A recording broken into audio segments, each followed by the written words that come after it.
Greetings, everybody. Welcome to the Fat Boys League Week 2 recap. It's a little bit later than I wanted to be out, but if you know, I had a kind of a busy weekend. I was away for a little bit being a support team for my significant other, who's now officially an iron person and is able to prove it via medal. Just throwing out life advice here, because I know a lot of you have very keen and dedicated partners who might take a similar challenge. If you're doing this and you're on the support team and you're there for them for the weekend, and it's your job to book the Airbnb as you come back from whatever destination, hypothetically, let's say Italy, just, throwing it out there. And so you decide Italian Alps is a great place to stay. Maybe double check with Airbnb about accessibility and how easy it is to walk on the hills in and out to get into the house. Again, speaking in hypotheticals, just trying to throw out some life advice. Anyway, so I'm getting this out. Hopefully this is still in time, and there will be some complications in the next couple weeks, as I'll address later. But let's get right down to it. It was a great week. A lot more points scoring, as I'll get to. Some tight matchups, some blowouts, but tell you what, we'll do some NFL recap, get to the matchups, then I'll get to week 3. Enjoy. All right, before we get to the matchups, going to try and keep it as relatively quick as I can. 3 points about NFL week 2. First one, in opposition to what I said last week, I think I said the quarterbacks sucked last week. They sucked slightly less this week. In fact, some of the ones that we were anticipating, like the Josh Allens or Lamar Jacksons of the world, actually had very solid weeks. There are some that are still struggling, and I'm sure we'll get there when we get to the matchup by matchup breakdown from what happened. But when quarterbacks are back, points are on the board. When points are on the board, fantasy owners were happy because we see more green than red. So even though you may have faced somebody who was going off, hopefully you had some players in your lineup that gave you some optimistic feelings about the week. Some of you definitely not so much, but for the most part, I think the scores being up helped make it a bit livelier. So good there. In terms of panic that I mentioned last week, we've got our panic and then potentially their panic. Our panic, injuries. We already had a bunch of injuries last week. We had some season enders, which was quite rare for week 1. We kept the trend going for week 2. But in terms of our running backs now, in terms of ones that will be questionable, first off, we know a few that are out. Obviously, Dobbins from last week. If you watched Monday Night Football or you saw the clip that was going around, people who watch college will think of people like Willis McGahee, or in basketball, Kevin Ware, when it's like a nationally televised game and a knee goes in the opposite direction, or a leg does because the knee's not working. Not a fun thing to watch. I try to avoid them if I can, especially Nick Chubb. He's one of the only Cleveland Browns that people actually like. Big shame. He's also a first-round pick, so that can be troublesome. But obviously this waiver wire was a race to his backup. But Chubb being out, and then we got a lot of maybes. People like Barkley, Montgomery, Eckler, and Jones still could be on that list. We've got some quarterbacks, obviously Burrow and Richardson. They're kind of trying to fight through. Sure, I should throw out the entire New Orleans backfield also on the questionable list. We've got some receivers that left the game, and we got to give a check on them, like Cooper, Waddle, DJ, Adams even, Mooney, although I don't know who's going to throw him the ball. Long story short, if you look into your lineup and you don't have any people out or questionable, you are one of the few. I think already by week 2, we're dealing with people banging up.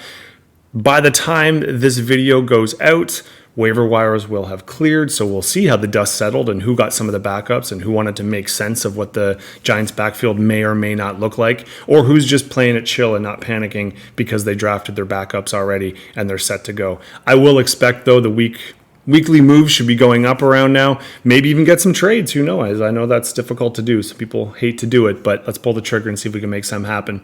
Last point is more about actual NFL panic, which we can read into as fantasy owners. There are some 0-2 teams. I know there's some 0-2 fantasy teams, and again, I'll touch on those when the matchups and next week's matchups pop up. I think the Arizonas of the world, the Carolinas, sorry Bears fans, but Chicago, Houston, I don't think they're a shock to be 0-2. Denver, you could make the argument. Minnesota was a playoff team last year. But then you look at the Chargers, you look at Cincy, and you look at New England. I think Cincy probably standing out as the one that people wouldn't have expected to go 0-2. So do they panic? Technically, I don't know if people are aware of this. There's only 3 teams that I could find and that I think exist that went 0-2 and still won the Super Bowl. Giants, Dallas, and New England being those 3. So let's see. In terms of the 2-0 teams, I think a lot of them, again, we expected, but certainly a few that we didn't. If you're looking at the NFC South, I don't know if everyone thought that 3/4 of the division would be 2-0, but they are. San Francisco, not as much of a surprise. Having 3/4 of the NFC East, I think Dallas and Philly people were chill with, but Washington is definitely a surprise. Baltimore, Miami, not sure if that's if people saw that one coming or not. I know they did have their fan bases that thought they'd have good starts to the year. Either way, it was a great swing week for week 2. Sets us up for a solid week 3. And if you didn't look it up, please Google. We're doing this for America this week. Gotta love referees. Anyway, on to the matchups. All right, sadly, I do have to address my matchup first, as Mark was our top scorer in week 2, which means I was not. This was not our widest of margins, but it certainly wasn't our most narrow either. Congrats, Mark. You bounced back from your loss with a pretty steady effort here. Looking just up and down, I mean, we can point and I can just kind of walk you through each person. But realistically, I was going to say, well, your wide receivers came to play, but then I could also say Pollard and Robinson were phenomenal on running back. So effectively, if you're going to have a solid wall and an even Waller, your tight end, show up, it's nice that actually somebody who starts Fields gets an actual fantasy win, because I don't think they're getting too many real wins right now. But it was just a steady wall of points that I just didn't really have much of an answer for. I did have a decent kind of running back pushback for 2 of my 3 guys. Pierce has been a pretty big disappointment. Kelsey coming back, but not really being full Kelsey yet, was obviously an issue for me. But everyone was at or just below their performance. And when you're playing someone who's at or above, not much you're really going to do about that one. And when I can say that I had one of the top kickers in our league, that's obviously, I think I had the top kicker that was taken. The Dallas kicker actually scored more points than Moody here. But if that's my positive, then that's probably not a good sign for me. I think even looking at your bench, Gabe Dave and Geno Smith having a phenomenal day, and you not even really needing them. Now Montgomery might give you a little bit of a problem because he's your running back depth. Of course, you started 3, so you're fine, and he's a little bit hurt. So I don't foresee you as somebody who's probably going to be making or rushing to get a ton of moves, as you seem to have your depth already built in here. So you look set up. Whereas me, it kind of depends on Brown and what people can figure out. I think I might have a little bit of work because this felt close for most of the matchup until all of a sudden about halfway through or 3/4 of the way through the first games, you just took off, and that was about it. So I'm going to go back to the drawing board and see if I can at least get to my predicted, because as you can see, we were predicted quite close. Whereas Mark, who knows, you might take this momentum and start taking off a little bit. Either way, congrats, buddy. You're 1-1, and you were our top scorer for week 2. All right, our second top scorer for week 2 was actually Jake. And this was kind of a weird matchup. I know sometimes you get the Thursday game in you, and then that totally swings how you feel the week is going to go. And if I'm Horst, I definitely was thinking after Thursday's game that I was locked in, right? Hurts having a great game. Devontae Smith being the receiver that actually was catching the ball for Philly. We mentioned in the intro or the draft recap, where Philly goes, he will tend to go. Philly scored 34 points and had a great win against Minnesota. Minnesota also offering Jefferson is his big gun as well. So he came out of the gate swinging, and then not much happened. Even Goddard actually caught a pass this week, which was special.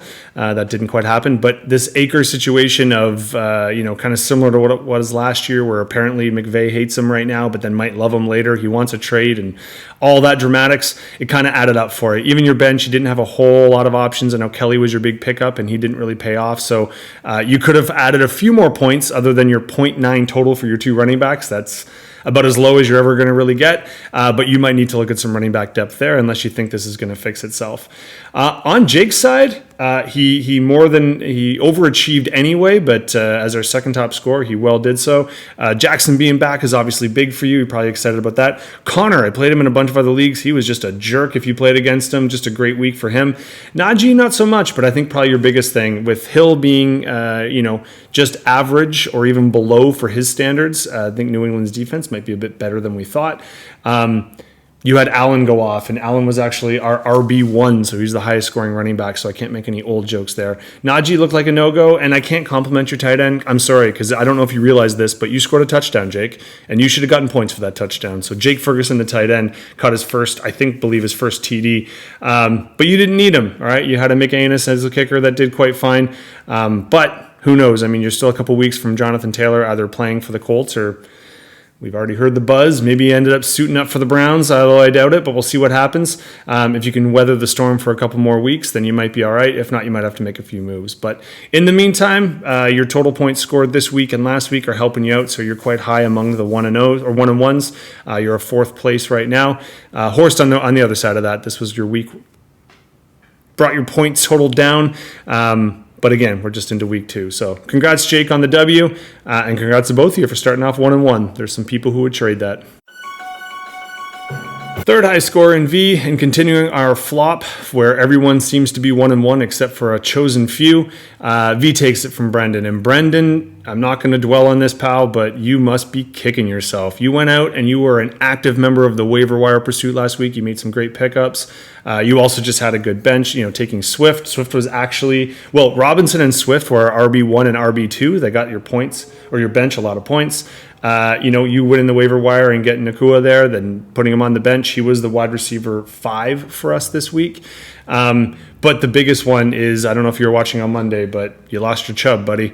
And medical science can't help you with a pill with that one, unfortunately. I'm not even going to make jokes about it. Like I said before, the injury was gross. You had a lot banking on Cleveland's game, and they kind of let you down. I thought they were going to show up against Pittsburgh too. When they sunk, so did you. On the plus side, you took one of the few Bears that actually is scoring points these days, so that's a positive. And you do have Andrews, who finally kind of was healthy and showing why he's a tight end 1. But there's a curse and a negative, right? When your bench goes off, it means you've got some replacement players you can put in, but you kind of toughed off, or you chunked this one this week. You might have had a shot at it. In terms of V, you did exactly what you were supposed to do, but not the players I thought. Chase has got to be your biggest concern with Burrow and his calf injury, which I'll get to in a little bit. Is really affecting Chase's play, but Herbert stepped up, which was great. Henry does what Henry does. Samuel was awesome.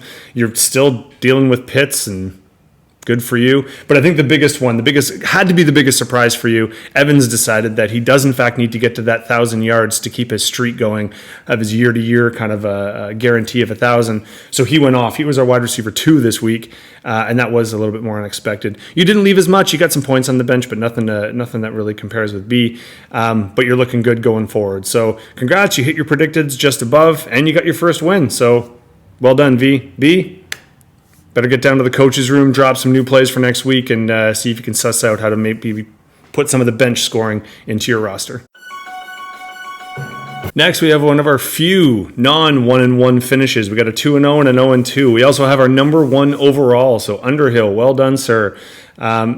For you, the week was just over your predicteds. I think it was funny. Allen was below and Diggs was above in week 1. Now you flip them where Allen's above and Diggs is low. Maybe one of these days they'll both play in the same week. I think the biggest saving grace for you is your running backs. Now, Barkley moving forward might be a little bit of an issue for you. I think he plays on Thursday night, and it sounds like that's a short recovery window, so who knows if he gets there on time. It's not looking super promising. But going up and picking Zach Moss until Taylor comes back, it looks like he's going to be the lone dog there, and he obviously got you some points. So your running backs really did pave the way. You obviously also have Dallas. That was the only top 5 defense. Dallas was actually the 3rd highest scoring defense for us this week in our formats, but it was the only one that was rostered. That's right, folks who like making add and drops. There are 4 top 5 scoring defenses, although as we know with defenses, it's often who you play against, but there could be some good talent hidden down there. You had a few underperformers. Kittle's still an issue for you, but overall, I think your running backs were strong enough that, like I said, all you really needed to do was hit your predicted. Because fortunately, Chaz is having some Burrow-related issues. Calf injuries are hella frustrating. We have tests that can really measure how a knee is recovered or what percent, back injuries or ankle injuries can be. And they're not always 100%. But with calf, it's funny, right? They kind of have to go out there and see. So he keeps passing tests. He looks like he's doing okay. But there's obviously something on the field he isn't able to do. Because if you've watched the Bengals play, he's just not quite there yet. So if he snaps back, not only are you going to be happy, so will V, because Chase will get back into it. You also drew the short card in terms of you did get the Philly receiver that didn't go off, unfortunately for you, and Waddle did have to leave with a concussion protocol, so really nothing was going up your alley. Now with the Monty injury with Detroit, Gibbs might be getting an added carry, I don't know for sure, and London waking up and actually getting some passes must make you feel happy. Atlanta's kicker seems to be scoring for you this year too. He was a 4th-rated kicker, but we only had 2 in the top 5, I think, like I mentioned in my matchup. So you had the 2nd-best kicker that we started. So that's a plus. On your bench has got to stink a little bit. You had not only the QB1, but the overall highest-scoring person was Daniel Jones, and he was on your bench. I don't think it's enough to push you. It actually could have been real close if he put you over here. But another 16, I think you would have still fallen a little bit short. But beggars can't be choosers on that one. It gives you an option for next week if Burrow's going to keep with his tight calf. Other than that, though, at least you didn't put Cook in, because getting a negative for a running back's got to stink. But we're counting down the weeks till Kupp comes back, and we'll see how it goes from there. Other than that, though, unfortunately, Chaz, 10 or 0-2, and you're currently the basement of our league. But you've been in the game long enough to know that sometimes you can make that flip. You just need to get on a bit of a hot run. We tend to be a pretty tight league anyway, and so most of us are 1-1. Except Justin. Congratulations, Underhill. You are the top of our league after week 2. 2-0 heading into week 3. Can't do much better than that, pal. All right, speaking of 2-0, we've got our second 2-0 member here. Ben, congrats. This was a little bit less conventional. It was actually our closest matchup, 5.66 if my calculator works right. And actually, unfortunately for Waylon, I think he forgot to pull Eckler at the last minute there, and he did have a couple running back options. Anyone he would have put in probably would have won the week, so he's going to be frustrated about that one. Ridley not doing a whole lot, Etienne not doing a whole lot is probably going to frustrate him. But I think the biggest concern he's looking at right now, because, having Hawkinson as a tight end 1, he is the highest scoring tight end this week, and I think overall he's had 2 good weeks. Obviously, having Cook step up for Buffalo is great, but I think he's going to be spending most of his time looking at Richardson. He was doing amazingly well and actually probably would have won Whale in the week, but knocked his noggin and had to be taken out. I haven't heard as much about how that's going to roll down. But I think that's probably his frustrating point from there. He also did have Pickens, but his wide receivers, I wouldn't have put Pickens over Ridley or Adams, and Adams did quite fine.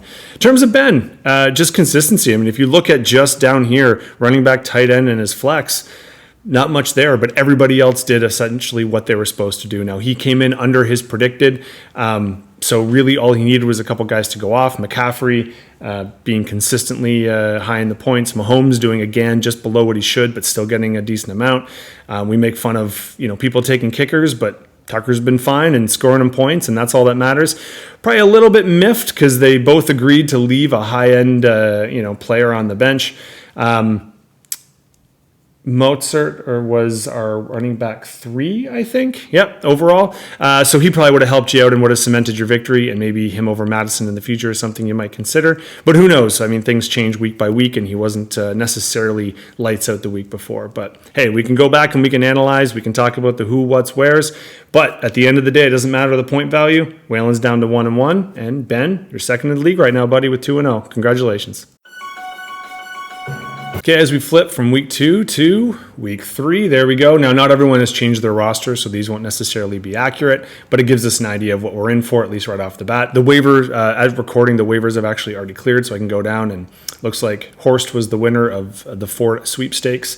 Spent a hefty amount, but spend to get. I actually jumped in because, Rams look like they're scoring, and I needed help. Jake taking a ride that maybe Cleveland goes back to some hunt work. Geno Smith already out because Cousins has been a top 5 quarterback scorer 2 weeks in a row. Apparently Mark's paying attention to that. And Nico Collins definitely killed me in like 2 other leagues. So B was excited to get him off the roster. Anyway, we're looking at some matchups. Again, they normally look pretty close. I think our 2-0 people, Justin's got B, so that could be a tight matchup because we know B had a lot on the bench there, so let's not take his predicted as something that's necessarily a concrete.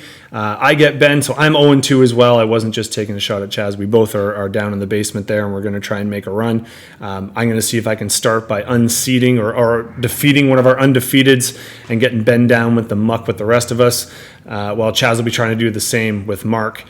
So best of luck to you, sir. Hopefully there's no O for teams at the end of this thing. I like a nice tight bundle in the middle. We can also kind of take a look. Not surprisingly, most of the moves are happening near the bottom of the pool because B and I feel like we got to make some moves happen. it's about normal, right? Anywho, that's it for the week 2 wrap up. I will say I'm going to be trying this every week if I can. So thanks for the comments for people who seem to have enjoyed them. It might be a little bit more tricky, so I'm going to have to be creative with my time. We have guests coming in this week, and that might make filming next week with them in the apartment a little bit trickier. And then I actually start traveling a little bit, but I will bring my equipment with me and I will do my best. But if I'm not as punctual as I have been, I will try to at least get them out at a reasonable time so they're before the next week starts. But hey, let's see what happens. Anywho, congrats to our 2-0s. Look out, your 0-2s are going to come and get you, and everybody else in between. Well done in week 2 for the winners, and best of luck week 3, gentlemen.